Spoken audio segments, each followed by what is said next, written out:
I feel like posture is one of those things that a lot of us weren't taught. Posture is one of the 8 things that I mentioned in my last video that can make you attractive as well. So I went ahead to make a compilation of all the many ways that you can fix your posture and what a difference it makes in your appearance. Now let's get into it. If you want better posture, all you have to do is puff your chest down, bring your shoulders back, and walk around like that. Psych, do not do this. That is terrible advice, because when you're doing this, look at that. You're arching your back, your ribs are out. This is all off. What you want is you want your rib cage and your hips aligned and stacked on top of each other, and your head as well. This is actually how you're going to have good posture. So let's practice. You're going to rotate your hips inward and imagine that you're zipping something up. When you're zipping something up, you're also going to think of exhaling. When you exhale out of your mouth, it's going to be a ha sound, ha. And what this does is it brings your ribs back down together in a natural way.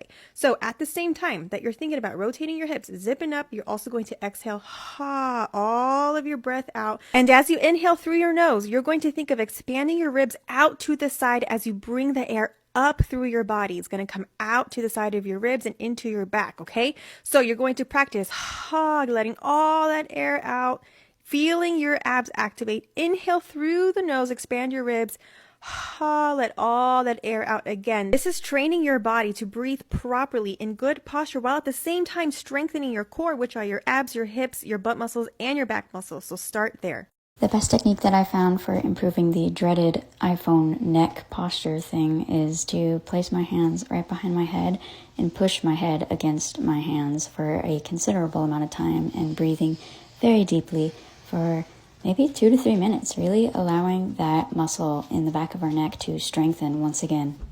If you want to have better posture and less pain, then you have to stop sitting like this. When you're in this position, your core is not on, it's just kind of hanging out here, your shoulders are rounded, your upper back is rounded, and then your head is pushed forward. That can give you that neck hump, back pain, instability in your core, which gives you bad balance. You fall a lot, you get injured a lot. So to actually fix your posture and not have any pain, you gotta be intentional about your posture. That means sitting upright as much as possible. You want your head, your rib cage, and your hips to be aligned. And being intentional is like if you're a parent and you have kids, how many times do you have to repeat things to them over and over and over and over for them to get it? You got to be intentional with your parenting. You got to be intentional with your posture. Yes, it's important to keep upright as much as possible, but it's also important to strengthen muscles to fix your muscular imbalances so that you can actually stay upright and for it not to be painful. Doing posture correcting routines that increase your stability, your balance, your strength, and developing good posture habits and having an ergonomic workspace, that is a beautiful recipe for having great posture.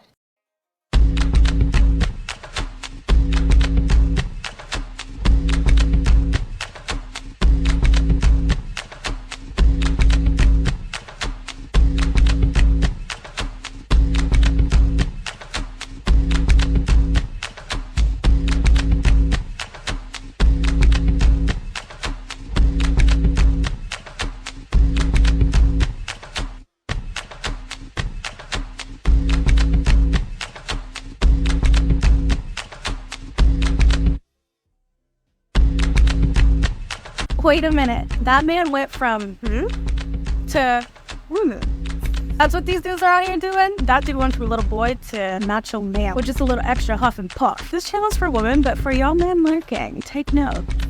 Cause, So when I was a teenager, I would stand like this. Like this would be my natural posture, and my mom would get so mad at me and yell at me to stand up straight, and I would push my shoulders back and stand like this.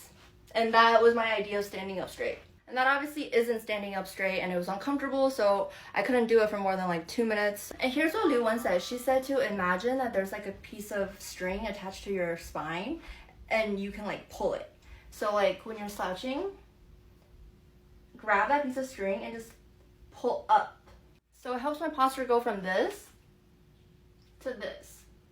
Like just literally imagine moving your spine up. Like it's curved like a C. You want to curve it up. And you can just consciously just always imagine that piece of string there, and there's like a balloon, a really strong balloon tied to it that's like keeping you up straight. So like if I walk, like I'm still thinking of that balloon, you know?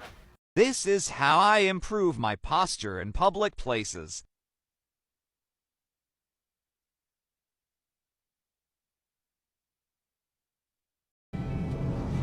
Burn it. What? Did I say stand there and look stupid? No, I said burn. This is so random, but posture is literally everything. Like, I just noticed I'm like a little hunched over. So like, when you fix your posture, like, look at the difference. It's like slight, but like, there's definitely a difference. Look in the front. You're gonna notice like right here. So this is my normal posture, and then like is it me, or does it like slim your waist? Like bad posture, good posture, bad posture, good posture. Do you see this curve in my lower back and how my pelvis is tipping forward here? Here I am demoing a postural habit called anterior pelvic tilt, and it can be responsible for a lower belly pooch, diastasis recti that won't fully heal, back pain, and more post-pregnancy. Think of our pelvis as a bowl. In pregnancy, it rotates forward to create more room for growing a baby. But when we get stuck in this spilling forward position, our hamstrings get lengthened, our lower back gets compressed, our lower abs get lengthened, our hip flexors get tight, and our core is really put at a disadvantage to work optimally for us. Clients that have excessive anterior pelvic tilt usually come to us and say they also have back pain, or they're just struggling to return to their regular workouts because their core just feels really weak.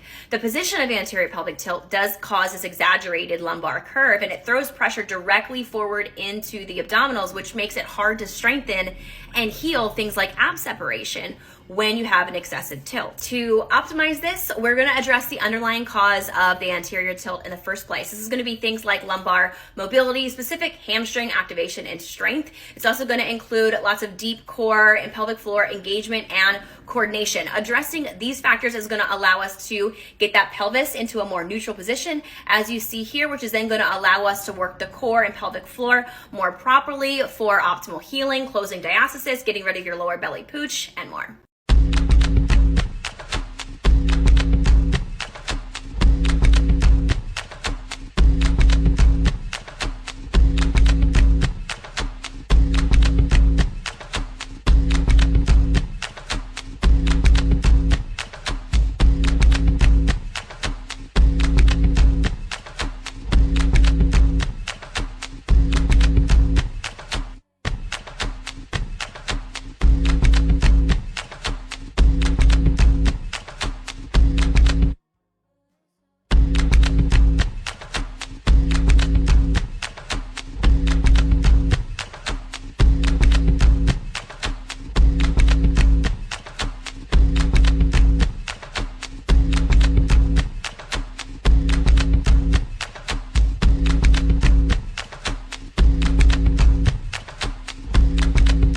Ladies, this is how you do the goddess posture. You take a deep breath in, you roll your shoulders back, you align your spine from crown to the roots. Slight dip in the lower back. Chest is up, face is forward in your goddess posture, see? And then you walk, one foot before the next. Take your time. Be graceful, be feminine, and walk. See how straight my back is?